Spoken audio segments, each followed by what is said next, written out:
Oke, kita berjumpa lagi di video lanjutan dasar pemrograman menggunakan Arduino.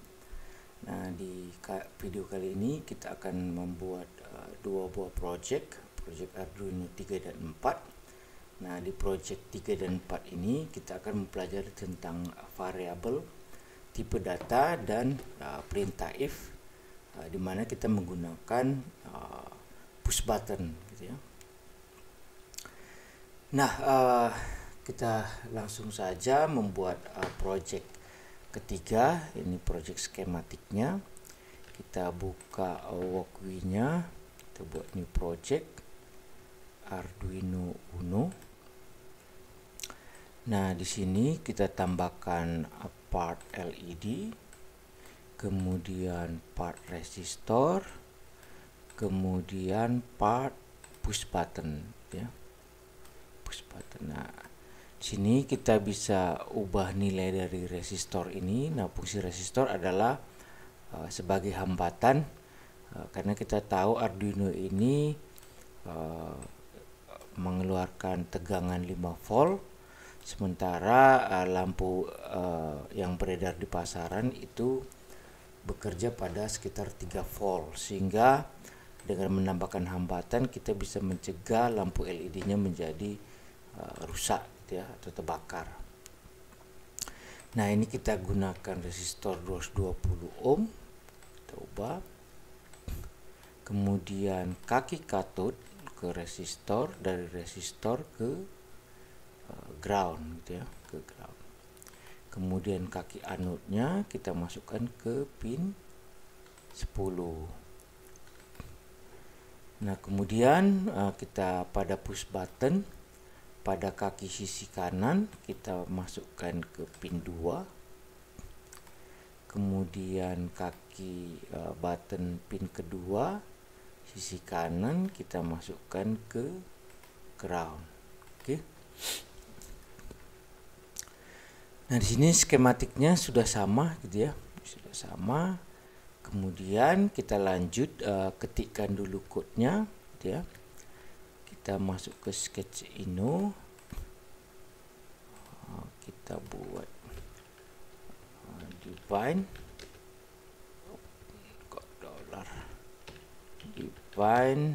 LED 1 itu 10, kemudian define button 1 itu pin 2. Kemudian di sini kita membuat suatu ini yang namanya variabel, namanya button state.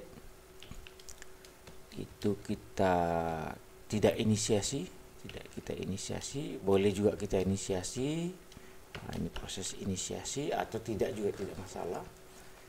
Kemudian pada setup di sini kita tambahkan saja dulu serial begin. Nah, ini digunakan untuk menampilkan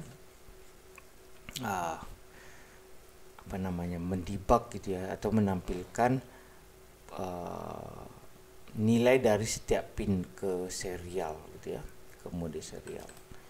Kita pakai baud rate-nya 1000. Nanti ini akan kita bahas lebih lanjut tentang baud rate. Nah, kemudian serial gitu ya.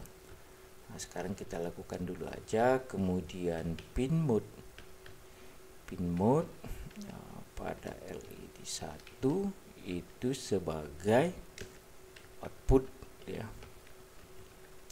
Kemudian untuk button pertamanya, pin button 1, pin 2 ya, variabel button 1 menggunakan pin 2 itu kita set sebagai input pull up. Nanti kan kita bahas tentang input pull up gitu ya. Nah, kemudian di sini kita ketikkan dulu sini button state. Kita akan assignment atau memberikan nilai dari hasil digital read pada button pertama gitu ya. Nah, di sini tentunya kita ketikkan if jika button state-nya benar gitu ya, maka di sini ini kita buat dulu aja digital write let 1 menjadi low. Nah, kemudian else digital write let 1 menjadi high. Oke. Nah, di sini kita buat saja dulu. Oke, ini kita komentar dulu. Saya jelaskan tentang push button ini. Jadi tentang push button ini, kenapa kita membuat dia input pull up bukan input saja, gitu ya. Nah, kalau kita buat input saja, gitu ya, pada saat tombol kita tekan itu ada namanya istilahnya bouncing, gitu ya. Bouncing, nah kita lihat apa itu bouncing.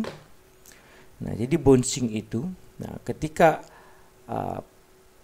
push button ini kita tekan, sirkuit dengan statusnya open dan close itu terjadi bisa 10 atau 100 kali dalam satu waktu, gitu ya.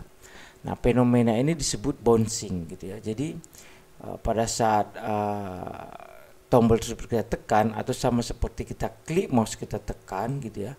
Nah, state-nya itu open dan close itu terjadi bisa 10 atau 100 kali lebih, gitu ya. Nah, sehingga ini menyebabkan transisi antara open dan close itu sangat cepat, sehingga kita tidak mendapatkan state terakhir yang sesuai, ya. Nah, di sini bisa kita tambahkan bouncing 0, gitu ya. Tetapi pas saya coba, gitu ya, artinya tidak terlalu dengan parameter input, gitu ya, dengan parameter input itu juga tidak terlalu kelihatan, gitu. Walaupun kita tambahkan di sini bouncing, mana bouncing ya, ini ya, kita tambahkan bouncing,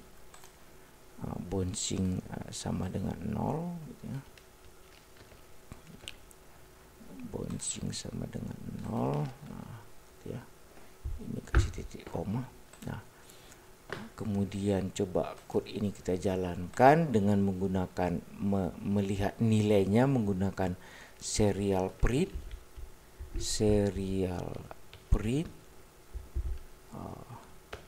ya. Ini enggak apa-apa, kita kembalikan. Oke, ini kita run. Oke. Sini state-nya adalah 0 karena tidak kita tekan dengan parameter input. Nah, kalau kita tekan, nah dia enggak pas, gitu. Nah, ini menjadi 1, gitu ya. Kita tekan 0, kita lepas 1, kita tekan 0, kita lepas 1. Nah, pada saat kita lepas, state-nya tidak pas, gitu. Nah, itu kenapa kita tidak disarankan menggunakan input saja. Itu karena efek bouncing tadi. Jadi kita tidak tahu state terakhirnya itu apa, gitu ya. Ini 0, oke. Nah, padahal harusnya kalau ditekan harusnya 1, kan, gitu ya. Nah, nggak ngefek, tidak terlalu kelihatan. Nah, itu kenapa kita pakai input pull up. Nah, hanya ketika kita menggunakan input pull up, statusnya ini menjadi terbalik, gitu ya. Terbalik artinya begini. Nah, kalau dia tidak ditekan maka state-nya menjadi 1, gitu ya. Itu kenapa jika button state-nya true, nah, 1 ini menandakan true atau benar, maka lampunya kita set menjadi low. Nah, sehingga kebalikannya ketika kita tekan kita set menjadi high, gitu ya. Nah, jadi ini kebalikannya saja. Oke, ini delay-nya kita buang. Nah, ini kita kasih komentar saja. Oke, kita reload. Nah, oke, ini kita munculkan saja. Nah, kita reload. Nah, lihat di sini dia state-nya adalah 1, gitu ya. Karena kita menggunakan parameter input pull up. Kalau kita hanya input saja, posisi tidak kita tekan, dia menjadi 0, gitu ya. Nah, jadi kebalikannya saja. Jadi ketika tidak kita tekan dia 1, itu maka kita set dia menjadi low, gitu ya, sehingga lampunya mati. Nah, ketika kita tekan, tentu ini tidak terpenuhi karena pada saat kita tekan button state ini menjadi 0 gitu ya. Nah, 0 itu sama dengan false gitu ya. Jadi kalau kita tekan, dia menjadi high lampunya, digital red high, maka lampunya menyala. Kalau kita lepas, lampunya tidak menyala. Oke, itu tentang bouncing. Nah, code-nya seperti ini. Nah, berikutnya saya akan coba jelaskan per step-nya ya. Oke, ini kode program yang sudah kita ketikkan. Nah, kemudian kita tentang push button. Jadi dia memiliki 4 pin. Jadi 1L, 1R, 2L, 2R gitu ya. Nah, dimana kalau kita tekan gitu ya, maka dia seperti saklar, ini akan terhubung gitu ya.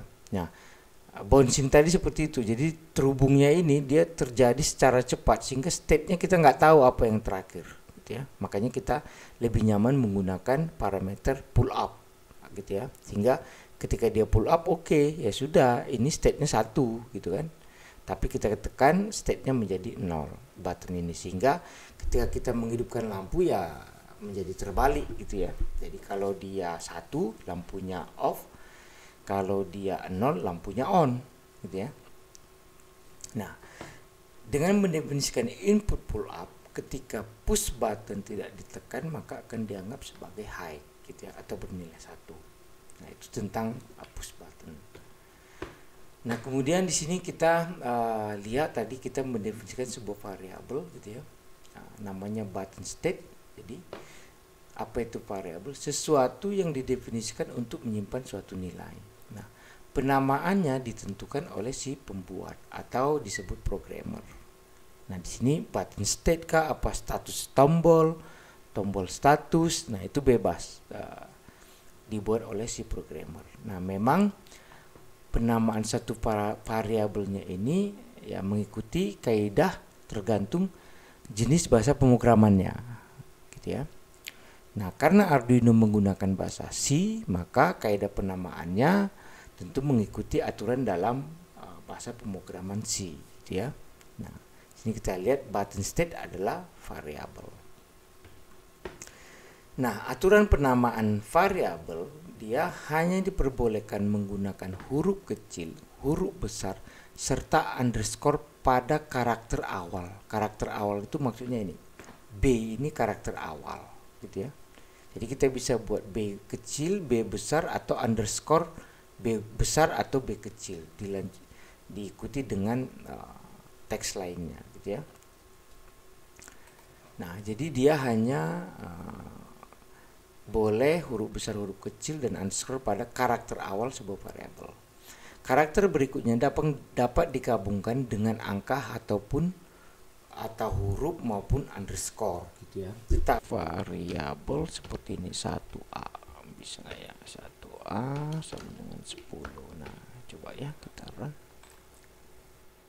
Oke, ini bisa, artinya selalu underscore diikuti dengan baik huruf ataupun angka itu diperbolehkan gitu ya. Jadi kalau 1A, A1, nah itu ya boleh-boleh saja, nggak ada masalah gitu ya. Nah, di sini tidak dapat menggunakan karakter spesial seperti karakter ini. Jadi kita tidak bisa membuat variabel $, seperti ini. Nah, itu tidak bisa ya. Dia akan error gitu ya. Tidak bisa menggunakan spesial karakter gitu ya. Atau kita membuat variabel angka terlebih dahulu, itu nggak bisa. Tanpa underscore dia nggak bisa gitu ya. Itu nggak bisa. Tapi kalau kita buat huruf dulu A1, nah ini bisa gitu ya, tidak masalah. Oke, jadi kemudian tidak bisa menggunakan spasi gitu ya. Kita tidak bisa menggunakan nama saya. Nah, ini nggak bisa kita lakukan, membuat variabel, penamaan variabel seperti itu ya, dia akan menjadi error. Tapi kalau kita tanpa spasi gitu ya, nama saya, nah itu tidak masalah. Nah, contoh penamaan variabel yang benar seperti ini, gitu ya, bisa dilihat bilangan, bilangan dengan huruf B besar, B1 ulangan, bil1, bil2, bil underscore 1, bil underscore 2, bil let 1, let ke N itu juga nggak masalah, gitu ya. Nah, kemudian kita dapat mendefinisikan variabel dengan cara seperti ini, gitu ya. Jadi definisikan tipe datanya, nama variabelnya, atau boleh kita inisialisasi dengan angka tertentu, gitu ya, bisa 0, 1, 2, apa aja selama memenuhi jangkauan dari tipe data ini, gitu ya. Jadi tipe data, nama variabel, nilai variabel. Contohnya seperti ini, integer bilangan 1 sama dengan 10, integer let 1 sama dengan 2, char huruf A, char pointer kata dengan kalimat, gitu ya. Nah, kemudian tadi kita sudah lihat variabel, kita lihat tipe data, gitu ya. Tipe data adalah sesuatu yang mengklasifikasikan jenis atau tipe dari sebuah variabel. Nah, ini contohnya tabel ini adalah contoh yang paling sederhana, gitu ya. Tentunya tipe data ada sangat banyak. Nanti semoga pada saat kita belajar dasar pemrograman ini kita semakin terbiasa, gitu ya, menggunakan tipe data seperti ini atau tipe data lainnya, gitu ya. Nah, ini adalah tipe data umum yang paling sering digunakan, gitu ya. Nah, integer itu adalah tipe data. Nah, contohnya di sini adalah void untuk menyatakan suatu fungsi yang tidak mengembalikan nilai. Kemudian Anda boolean, tipe data boolean yang hanya isinya true atau false, atau 1 atau 0, gitu ya. Di mana 1 melambangkan true dan 0 melambangkan false. Char atau constant char. Nah, konstan ini artinya seperti ini. Kalau kita tambahkan konstan di sini, konstan, artinya dia menjadi read only, gitu ya. Nama saya ini menjadi read only sehingga kita tidak bisa memberikan nilai yang baru, gitu ya. Jadi kalau kita buat seperti ini, nama saya sama dengan 20. Nah, ini tidak bisa kita lakukan karena dia bersifat konstan, gitu ya. Nah, contoh konstan itu kayak lingkaran, gitu ya, pi, ya, itu kan konstan, gitu ya. Nah, alangkah baiknya untuk nilai yang konstan memang kita pahami nanti dia akan tidak berubah, ya baik kalau kita menggunakan konstan. Tapi kalau memang variabel ini nanti akan nilainya selalu bisa kita ubah, maka jangan menggunakan konstan, gitu ya. Nah, kalau kita tidak menggunakan konstan, kita run, nah itu tidak masalah. Oke. Jadi kalau ada modifier konstan di depan tipe data, maka dia bersifat konstan, read only, tidak bisa diubah lagi. Nah, ini sedikit analoginya, misalnya ini di luar dari tipe data yang ada pada bahasa C. Misalnya kita buat ruangan kelas belajar, di mana ruangan kelas adalah tipe datanya, kelas 7 adalah variabelnya, jumlah siswa dalam kelas 7 adalah nilainya, maka itu akan seperti ini. Nah, kalau kita lihat ya mirip ya, jadi anggap aja ruang kelas ini integer, nah ya, itu kita bisa gunakan berulang-ulang. Analoginya seperti itu, semoga bisa lebih mudah dipahami. Kemudian ada logika percabangan atau if else, gitu ya. Nah, perintah if digunakan untuk percabangan dengan memeriksa apakah sebuah kondisi, maksudnya kondisi itu bagian ini, itu bernilai benar. Jika benar, maka blok ini yang akan dijalankan. Jadi blok dari sini sampai sini yang akan dijalankan. Tetapi ketika ini tidak benar, gitu ya, atau false, maka blok else yang dijalankan. Atau kalau kita tidak menggunakan else, tapi ada kode lain setelah if, maka kalau dia tidak terpenuhi, maka akan keluar dari if dan melanjutkan perintah-perintah kode di bawahnya, gitu ya. Nah, di sini kita lihat if button state, gitu ya. Dia memeriksa apakah button state benar, ya. Jadi kalau tombol kita tekan, state-nya adalah benar, sehingga lampu tidak kita nyalakan. Tetapi ketika kita tekan, maka button state tadi bernilai 0 false, kita ingat kalau dia false maka block else yang dijalankan, maka lampunya menyala karena kita set pada LED 1 menjadi high, gitu ya. Jadi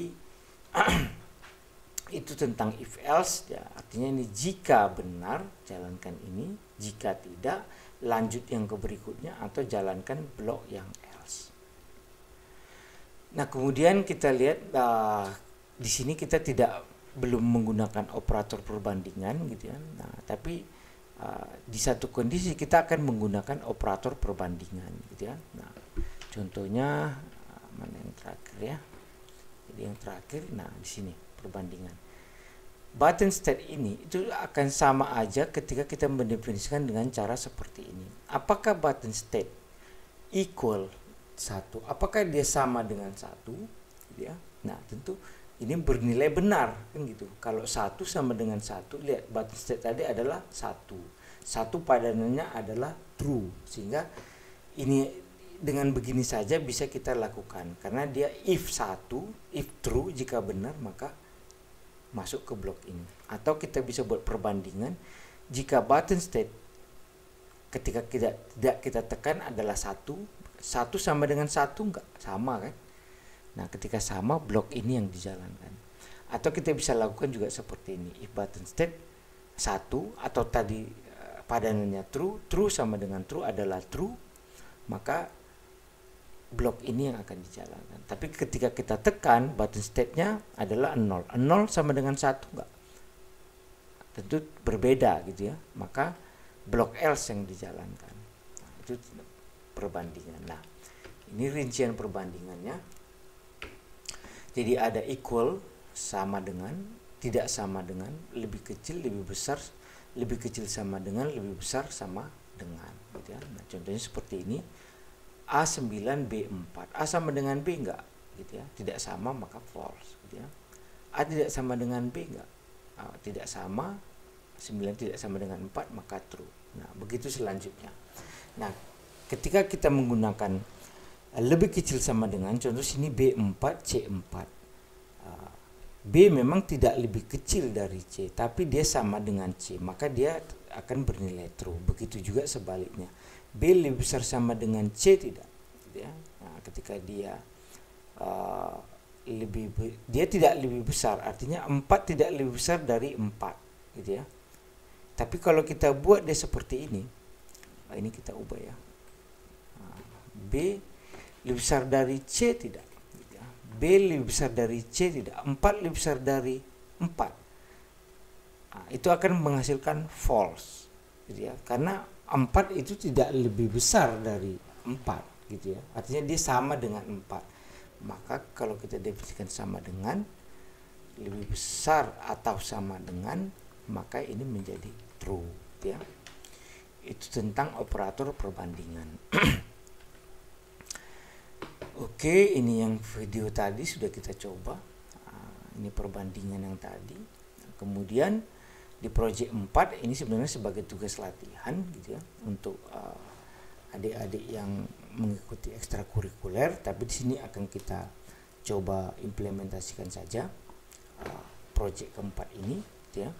Pada project walkway tadi tentu kita tambahkan lagi satu LED, kemudian satu resistor, sama polanya sama seperti yang kita lakukan pertama, kemudian satu push button. Nah, biar dia enak, gitu ya, ini karena lampunya warna merah, push button ini kita ubah jadi warna merah, gitu ya. Mana push buttonnya? Nah, push button ini menjadi red, ini kita biarkan green. Nah, lampu yang ini kita ubah menjadi green, ya, biar sama, gitu ya. Ini kita geser sedikit. Nah, sama prosesnya, resistornya kita ubah menjadi 220, kaki katod ke resistor, kaki resistor ke ground. Nah, supaya kita tahu jalur ini, nah ini juga bisa kita ubah. Kita lihat aja resistor R2 ground. Nah, ini kita buat aja menjadi oh enggak, Yang ini aja kita ubah menjadi red ya. LED 1 ke V0 ini red. Kemudian resistor ke ground ya, resistor ke ground ini kita buat red. Oke. Oh maaf, ini kita buat black saja karena dia ground, kemudian ini black ya. Nah yang ini kita buat aja dia menjadi gray gitu ya, ada nggak gray ya? Oke, gray. Kemudian ini ke groundnya juga menjadi gray ya. Nah yang di sini kita ubah menjadi red supaya kelihatan bedanya. Ini red. Nah kemudian kaki yang ini kita biarkan aja hijau terhubung ke pin 9. Oke. Nah begitu juga dengan ini, kaki kanan pin 2 nya kita buat ke ground, bisa ke ground yang sama atau ke ground yang ini juga nggak masalah. Kemudian yang ini kita set pada pin 3 ya. Oke ya. Ini boleh diubah menjadi merah atau tidak, yang penting untuk menyamankan kita melihat yang mana jalurnya gitu ya. Nah tentunya untuk membuat project ini terlihat tasnya adalah ketika tombol merah ditekan lampu merah menyala gitu ya. Ketika tombol hijau ditekan lampu hijau menyala. Nah ini kan tadi sudah kita lakukan ya, sudah kita lakukan, tombol ditekan lampu merah menyala. Nah untuk menambahkan satu lagi ya, sederhananya tentu kita butuh hal yang sama gitu ya, sebuah variabel lagi, tetapi tentunya harus berbeda gitu ya. Ini menjadi LED 2 dan ini menjadi button 2. LED 2 nya kita buat 9 karena dia jalur pin 9. Button 2 nya kita buat pada jalur pin 3 gitu ya. Nah tentunya sama, ini juga kita copy paste, kita ganti LED 2 kemudian button 2. Nah kemudian ini juga sama. Nah, supaya enak ini kita hapus saja button 1 jadi button 2. Ini juga kita digital read button 2, ini 1 ini 2 ya. Nah, ini boleh kita hilangkan biar nggak keluar. Ini kita boleh copy paste. Nah tentunya ini button 1 karena button 1 warna merah. Ini button 2, ini kita ganti 2, ini kita ganti 2. Oke, simpelnya seperti itu ya. Tinggal kita copy paste aja karena tasnya kan hanya menambah saja gitu ya, menambah lampu dengan button. Coba kita run. Oke, ada error sedikit. Nah karena tadi kita hapus, ini kita hapus juga. Run. Oke, masih ada error. Ini tidak terdefinisi katanya kan, was not declared, artinya tidak pernah dideklarasikan pada scope ini karena memang penamaannya salah. Kita buat button 2, run. Oke, dia sama prosesnya. Kita tekan lampu merah menyala. Kita tekan lampu hijau menyala gitu ya. Artinya kan button state 2 ini kita gunakan untuk membaca button kedua gitu ya. Jadi kalau dia tombol ditekan maka bernilai false, maka lampu 2 yang menyala gitu ya. Tapi ketika ini ditekan maka lampu 1 yang menyala, dieksekusi di sini. Sehingga kalau kita simulasikan maka ya pada saat tombol push button hijau ditekan lampu hijau menyala, push button merah ditekan lampu merah menyala. Oke, untuk pertemuan kali ini mungkin di situ saja yang bisa saya sampaikan. Harapannya adik-adik atau rekan-rekan yang baru mulai belajar Arduino bisa memahami tentang variabel, tipe data, dan menggunakan perintah if gitu ya pada Arduino gitu ya, untuk memerintahkan Arduino menggunakan bahasa C gitu ya. Sini kita menggunakan push button. Oke, jika ada pertanyaan silakan komen di kolom komentar. memungkinkan bisa saya jawab gitu ya. Kalau ini tidak memungkinkan, kita sama-sama belajar, kita cari tahu apa solusinya. Oke, sampai ketemu di pertemuan berikutnya. Di pertemuan berikutnya kita akan membahas tentang perulangan gitu ya. Kita akan menggunakan matriks LED gitu ya, matriks LED. Di situ kita akan mensimulasikan tentang perulangan atau looping. Oke, sekian dulu, sampai jumpa di video berikutnya. Terima kasih.